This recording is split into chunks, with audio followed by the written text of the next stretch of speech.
আসসালামু আলাইকুম। সংবাদে আপনাদের সবাইকে স্বাগত জানাচ্ছি। আমি ফিরোজ তোহা। শুরুতেই সংবাদ শিরোনাম। দখলদার ইসরায়েলি বাহিনী এবং নিরীহ ফিলিস্তিনিদের মধ্যে ভয়াবহ যুদ্ধ চলছে। আর এই মুহূর্তে আমাদের হাতে এসছে যুদ্ধের ভয়ঙ্কর কিছু গুরুত্বপূর্ণ আপডেট সংবাদ। প্রথমেই জানাবো, গাজায় ৯০% বাড়িঘর ধ্বংস করে দিয়েছে ইসরায়েল। যুদ্ধবিধ্বস্ত গাজার ৯০% বাড়িঘরই ধ্বংস হয়ে গেছে, অথচ দখলদার ইসরায়েলি বাহিনী এখনও তাদের হামলা চালিয়ে যাচ্ছে। ক্ষতিগ্রস্ত হয়েছে পুরো গাজা। ১.৫ বছরের বেশি সময় ধরে উপত্যকায় চলা ইসরায়েলের নির্বিচারে হামলার ফলে এই পরিস্থিতি তৈরি হয়েছে। জাতিসংঘের মানবিক সমন্বয়ক দপ্তর OCHA এর তথ্যের বরাতে এই তথ্য জানিয়েছে আন্তর্জাতিক অভিবাসন সংস্থা INM। এরপর থাকবে, ইসরায়েলের কেন্দ্রস্থলে হঠাৎ ভয়াবহ আগুন, জেরুজালেমে ৬ প্রবেশ মুখ বন্ধ। ইসরায়েলের কেন্দ্রস্থলে কয়েকটি এলাকায় হঠাৎই ভয়াবহ দাবানল ছড়িয়ে পড়ে। অগ্নি নির্বাপক ও উদ্ধারকর্মীদের ২১ ইউনিট উড়োজাহাজ, হেলিকপ্টার মোতায়েন করে আগুন নিয়ন্ত্রণে আনতে হিমশিম খাচ্ছে স্থানীয় কর্তৃপক্ষ। এদিকে ২ নারীসহ ১২ জন ফিলিস্তিনিকে মুক্তি দিল ইসরায়েল। ইসরায়েলি সেনাবাহিনী আজ গাজা উপত্যকা থেকে ২ নারীসহ ১২ জন ফিলিস্তিনি বন্দীকে মুক্তি দিয়েছে বলে জানিয়েছে প্রত্যক্ষদর্শীরা। মুক্তিপ্রাপ্ত বন্দীদেরকে International Committee of the Red Cross ICRC এর গাড়িতে করে চিকিৎসার জন্য কেন্দ্রীয় শহর দেইর আল বালাহের আল আকসা শহীদ হাসপাতালে স্থানান্তর করা হয়েছে। এবারে জানাবো, ভারত পাকিস্তান সম্পর্কে উত্তেজনার মধ্যে এবার ক্ষেপণাস্ত্রের সফল পরীক্ষা করল পাকিস্তান। চিরপ্রতিদ্বন্দ্বী পাকিস্তানের সঙ্গে কূটনৈতিক সম্পর্ক চরম উত্তেজনার মাঝে এবার ক্ষেপণাস্ত্রের সফল পরীক্ষা চালিয়েছে ভারত। ভারতীয় নৌবাহিনী রণতরী INS সুরত আরব সাগরে মাঝারি পাল্লার ভূমি থেকে আকাশে উৎক্ষেপণযোগ্য ক্ষেপণাস্ত্র MR SAM সফলভাবে পরীক্ষামূলক উৎক্ষেপণ করেছে। এবং সর্বশেষ জানাবো, বিচারকদের ফোন কল করে ভয় দেখাতো আইন মন্ত্রণালয়। অধস্তন আদালত নিয়ন্ত্রণ ও শৃঙ্খলা বিধান, রাষ্ট্রপতির উপর ন্যস্ত সংক্রান্ত সংবিধানের ১১৬ অনুচ্ছেদ এবং বিচার বিভাগের জন্য পৃথক সচিবালয় প্রতিষ্ঠা প্রশ্নে রুলের উপর শুনানি মুলতবি করেছে হাইকোর্ট। প্রিয় দর্শক, এতক্ষণ শুনছিলেন সংবাদ শিরোনাম, এবারে বিস্তারিত।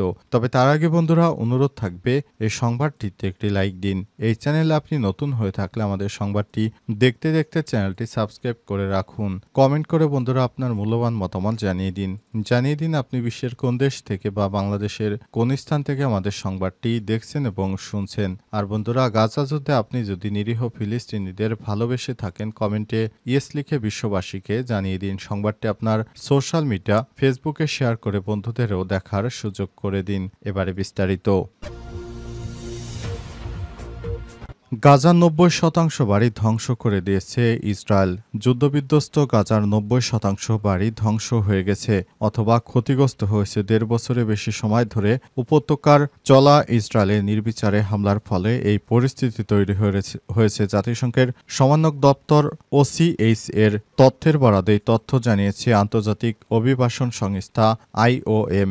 সংবাদ মাধ্যম আনাদুলুর খবরে বলা হয়েছে, গাজায় ৯০%-এর বেশি বাড়ি ধ্বংস বা ক্ষতিগ্রস্ত হয়েছে। জাতিসংঘের মানবিক সমন্বয়ক দপ্তর তথ্য উদ্ধৃত করে আজ এই কথা জানিয়েছে। জাতিসংঘের অভিবাসন সংস্থা ইসরায়েলের চলমান আগ্রাসন গাজার বেসামরিক নাগরিকদের আরও গভীর মানবিক বিপর্যয়ের দিকে ঠেলে দিয়েছে। IOM সামাজিক যোগাযোগ মাধ্যম এক্সে বলেছে, গাজাবাসী যাওয়ার মতো কোনো নিরাপদ জায়গা নেই। পরিবারগুলো অনিরাপদ ধ্বংসস্তূপের মধ্যে আশ্রয় নিচ্ছে। সংস্থাটি আরও জানিয়েছে, তাদের কাছে আশ্রয় সামগ্রী প্রস্তুত। এখন ইসরায়েল গাজায় প্রবেশ পথগুলো এখনই খুলে দিলে সেগুলো স্থানীয়দের কাছে পৌঁছানো হবে। সংস্থাটি অবিলম্বে সব প্রবেশপথ খুলে দেওয়ারও আহ্বান জানিয়েছে। গত ২ মার্চ থেকে ইসরায়েল গাজার সব প্রবেশপথ বন্ধ করে রেখেছে, সেখানে জরুরি ত্রাণ সরবরাহ ঢুকতে পারছে না। যুদ্ধের কারণে বিধ্বস্ত অঞ্চলটিতে দুর্ভিক্ষের একাধিক খবর পাওয়া গেছে। এরপর গত ১৮ মার্চ ইসরায়েলি সেনাবাহিনী গাজায় আবারও হামলা শুরু করে। ফলে গত ১৯ জানুয়ারি জানুয়ারি যুদ্ধবিরতি ও বন্দি বিনিময় চুক্তি 2 মাস টিকে থাকার পর ভেস্তে গেছে। প্রসঙ্গত 2023 সালের অক্টোবর থেকে ইসরায়েল এই অঞ্চলে 51,300 জনের বেশি ফিলিস্তিনিকে হত্যা করেছে। নিহতদের অধিকাংশই নারী ও শিশু। গত নভেম্বর মাসে আন্তর্জাতিক অপরাধ আদালত আইসিসি ইসরায়েলের প্রধানমন্ত্রী নেতানিয়াহু এবং তার সাবেক প্রতিরক্ষামন্ত্রী ইয়োব গ্যালেন্টের বিরুদ্ধে গ্রেপ্তারি পরোয়ানা জারি করে গাজায় যুদ্ধ অপরাধ ও মানবতার বিরুদ্ধে অপরাধের অভিযোগ আনা হয়েছে তাদের বিরুদ্ধে। ইসরায়েলের কেন্দ্রস্থলে হঠাৎ ভয়াবহ আগুন, জেরুজালেমের 6 প্রবেশ পথমুখ বন্ধ। ইসরায়েলের কেন্দ্রস্থলে কয়েকটি এলাকায় হঠাৎই ভয়াবহ দাবানল ছড়িয়ে পড়েছে। অগ্নি নির্বাপক ও উদ্ধারকর্মীদের 21 ইউনিট উড়োজাহাজ ও হেলিকপ্টার মোতায়েন করে আগুন নিয়ন্ত্রণে আনতে হিমশিম খাচ্ছে স্থানীয় কর্তৃপক্ষ। সংবাদ মাধ্যম টাইমস অফ ইসরায়েলের এক প্রতিবেদনে বলা হয়েছে, ক্রমবর্ধমান তাপমাত্রা এবং তীব্র বাতাসের কারণে বেশ কয়েকটি জায়গায় আগুন দ্রুত ছড়িয়ে পড়ে। পরিস্থিতি বিবেচনায় পুলিশ বেশ কয়েকটি কেন্দ্রীয় শহর থেকে বাসিন্দাদের সরিয়ে নিয়েছে।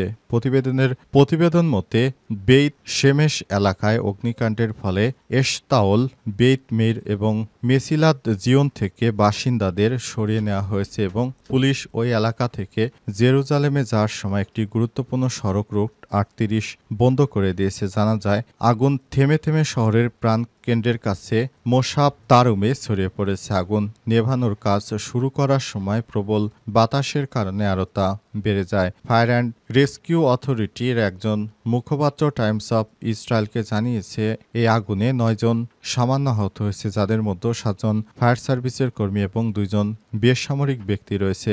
অগ্নি নির্বাপন এবং উদ্ধার কর্তৃপক্ষ আগুন নেভানোর জন্য 6টি জেলা থেকে 21টি ইউনিটের অগ্নি নির্বাপকদের তালিকাভুক্ত করেছে এবং ইসরায়েলি প্রতিরক্ষা বাহিনী আইডিএফও আগুন নেভানোর কাজে যোগ দিয়েছে। বেশ শেমেশের উত্তরে দাবানল নেভাতে প্রায় 110টি অগ্নি নির্বাপক দল, 8টি অগ্নি নির্বাপক উড়োজাহাজ এবং হেলিকপ্টার মোতায়েন করা হয়েছে। 2 নারীসহ 12 ফিলিস্তিনিকে মুক্তি দিল ইসরায়েল। ইসরায়েল সেনাবাহিনী গাজা উপত্যকা থেকে 2 নারীসহ 12 জন ফিলিস্তিনি বন্দীকে মুক্তি দিয়েছে বলে জানিয়েছে প্রত্যক্ষদর্শীরা। মুক্তিপ্রাপ্ত বন্দীদেরকে International Committee of the Red Cross এর গাড়িকে করে চিকিৎসার জন্য কেন্দ্রীয় শহর দেইল আল বালাহের আল আকসা শহীদ হাসপাতালে স্থানান্তরিত করা হয়েছে। বিজনেস মিডিয়া অফিস তাদের স্বাস্থ্যের অবস্থা সম্পর্কে বিশদ বিবরণ না দিয়ে 12 বন্দীকে মুক্তির বিষয় নিশ্চিত করেছে। বার্তা সংস্থা আনাদুলো জানিয়েছে, 9,500-এরও বেশি ফিলিস্তিনি ইসরায়েলি কারাগারে বন্দী অবস্থায় নির্যাতন, অনাহারে এবং চিকিৎসার অভাবে মারা গেছে। এছাড়াও ইসরায়েলের হাতে একজন ফিলিস্তিনি বন্দী রয়েছে, সে সম্পর্কে সঠিক কোনো পরিসংখ্যান আমাদের হাতে নেই। যুদ্ধ অবস্থায় গাজায় 90% বাড়িঘর ধ্বংস হয়ে গেছে, অথচ ক্ষতিগ্রস্ত হয়েছে 1.5 বছরের বেশি সময় ধরে উপত্যকায় চলা ইসরায়েল নির্বিচারে হামলার ফলে এই পরিস্থিতি তৈরি হয়েছে এবং জাতিসংঘের মানবাধিকার সমন্বয়ক দপ্তর OCH এর তথ্যের বরাতে এই তথ্য জানিয়েছে আন্তর্জাতিক অভিবাসন সংস্থা AIM। আনাদুলোর খবরে বলা হয়েছে, গাজায় 90% বেশি বাড়ি ধ্বংস বা ক্ষতিগ্রস্ত হয়েছে। জাতিসংঘের মানবিক সমন্বয়ক দপ্তরের তথ্য উদ্ধৃত করে এই কথা জানিয়েছে আন্তর্জাতিক অভিবাসন সংস্থা ও ইসরায়েলে চলমান আগ্রাসন গাজার বেসামরিক নাগরিকদের আরও গভীর মানবিক বিপর্যয়ের দিকে ঠেলে দিচ্ছে। বিচারকদের ফোন কল করে ভয় দেখাতো আইন মন্ত্রণালয়। অধস্তন আদালতের নিয়ন্ত্রণ ও শৃঙ্খলা বিধান, রাষ্ট্রপতির উপর ন্যস্ত সংক্রান্ত সংবিধানের 116 অনুচ্ছেদে বিচার বিভাগের জন্য পৃথক সচিবালয় প্রতিষ্ঠা প্রশ্নে রুলের উপর শুনানি মুলতবি করেছে হাইকোর্ট। আজ শুনানিতে রিটকারী আইনজীবী শিশির মনির বলেছেন, সুপ্রিম কোর্টের বাজেট থেকে টাকা বাঁচিয়ে নিম্ন আদালতে কম্পিউটার কিনে দিতে হচ্ছে, কারণ অধস্তন আদালতের বিচারকরা তাদের হাত দিয়ে সাক্ষীর জবানবন্দি লেখেন, কিন্তু আইন মন্ত্রণালয় সেটা করে না। তারা ফোন করে ভয় দেখায়। তারা সিএমএমকে, মুখ্য মহানগর হাকিম নির্দেশনা দেয় তাকে জামিন দিতে হবে, কাকে জামিন দেওয়া যাবে না।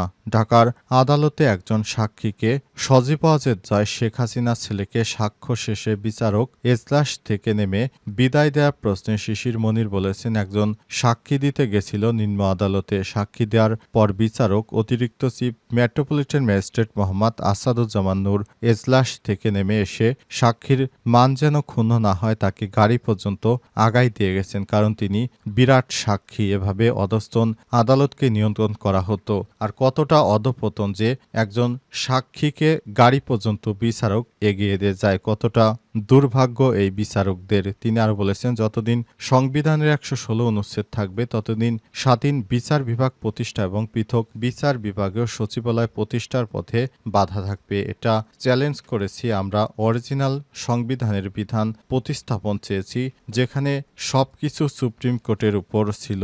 অতি দ্রুত পৃথক সচিবালয় চেয়েছি।